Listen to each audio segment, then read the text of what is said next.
Is that how we view things in black and white? Well, let me ask you this question. Where have we come from? You know, people constantly show amazement that people still talk about race. We live in South Africa. Do you really think we've finished with that yet? We're not, eh? And it's coming out now, eh? And it's blowing up in everyone's faces now. You know, it's something which I see my daughter, it's starting to become less relevant to her life. Yeah. Probably her daughter, it will become less relevant.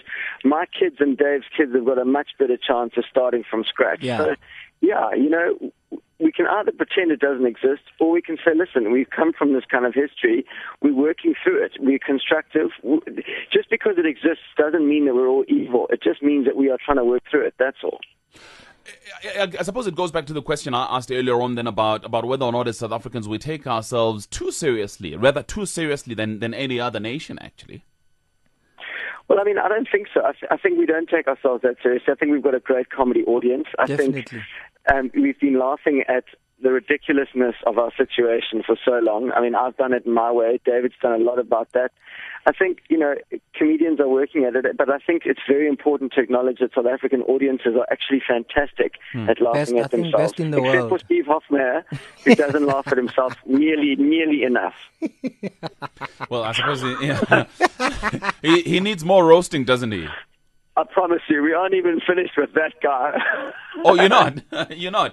But just, do you think so, David? Do you think that our audiences are a lot more relaxed? They're able to take... You see it better. You see it better when international comedians come here and their jaws drop when they hear what we can say and do on stage. Because there is no way they can do that in the UK. There's no way they can do that in the US.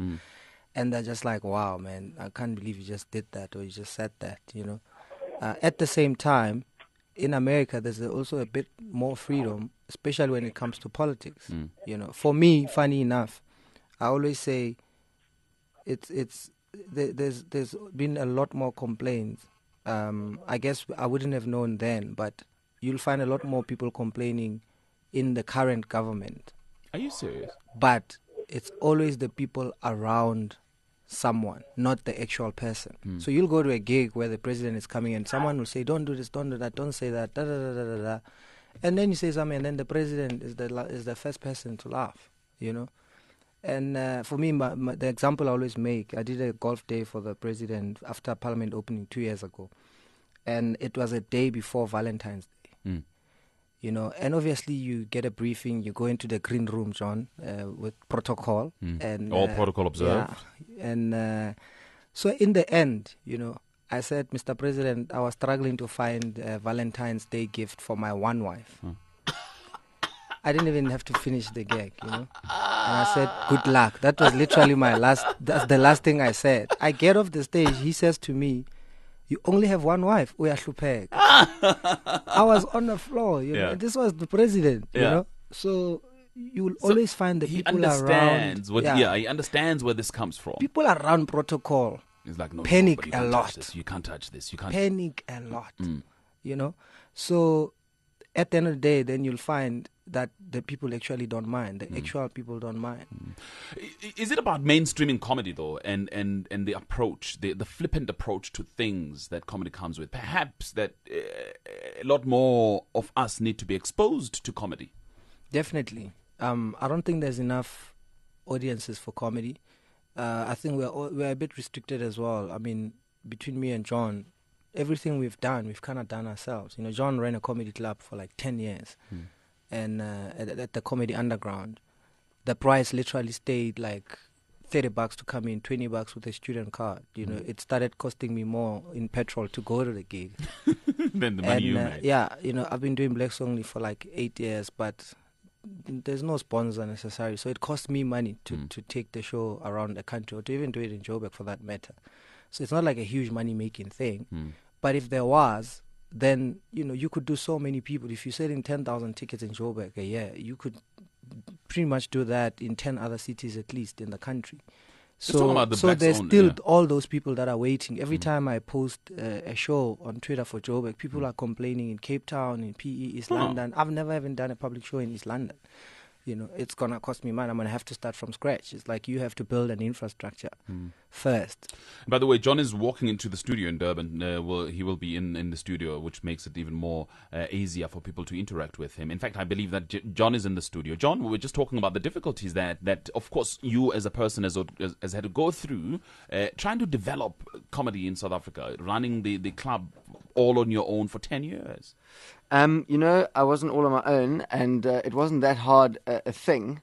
But what I found interesting was to get rid of the old conservative approach to comedy, and a lot of people have done a lot to develop comedy. I mean, if you look at what David's done with Blacks Only, I think he's built an amazing, quite a big platform, and it's interesting though, Dave, isn't it? Because it comes with a lot of politics.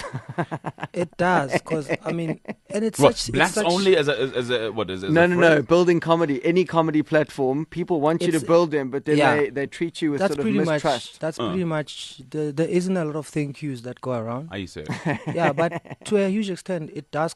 It costs me money to find a new comedian and put up a certain show where you see them, and then you start booking them for gigs or for corporates or for whatever else, you know, to get them to wherever they end up. But a lot of comics don't even realize or take a second to acknowledge. You know, everybody. I think it's also become part of the self-entitlement that I think South Africans have. That, what about me, or what am I getting? So everybody just takes and takes, or thinks they must be taking something from you, or from government for that matter, or from anywhere else. You know,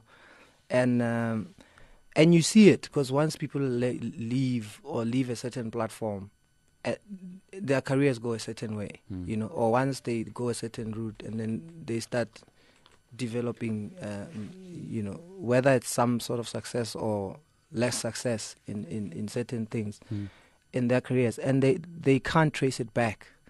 You know, if, like I was making an example with John's Club, the Comedy Underground was in Melville at Cool Runnings. So I moved to Joburg 12 years ago, and it ended about 2 years ago.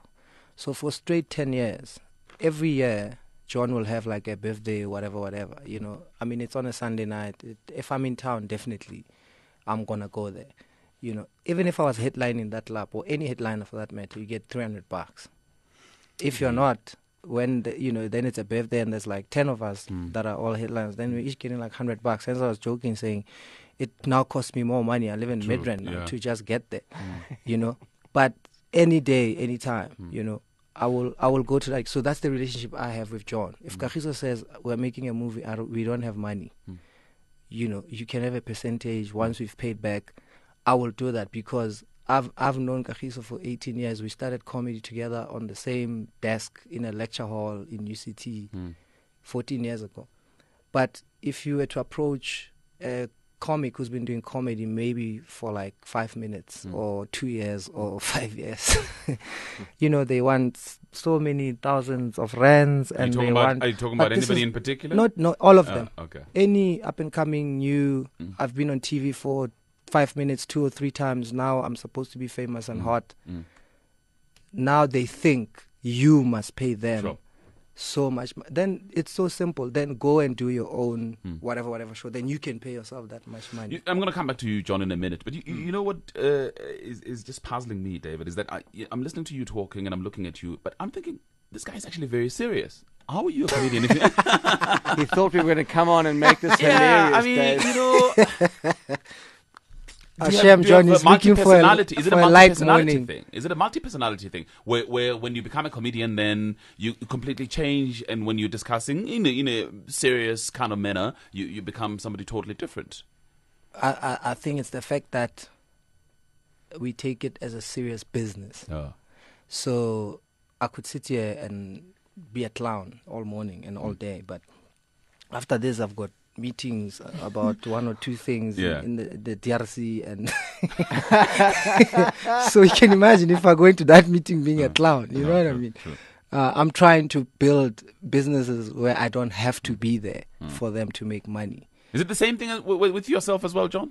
Yeah, I mean, I think a lot of people, you know, it's part of the problem of the history of of our country, and I'm not talking from a racial point of view, but just from a, people stereotype. So what Dave's saying, I mean, I agree. People assume that you are that persona all the time. But the truth is, if you were that persona all the time, because essentially what we sell is escapism, you wouldn't get anything done.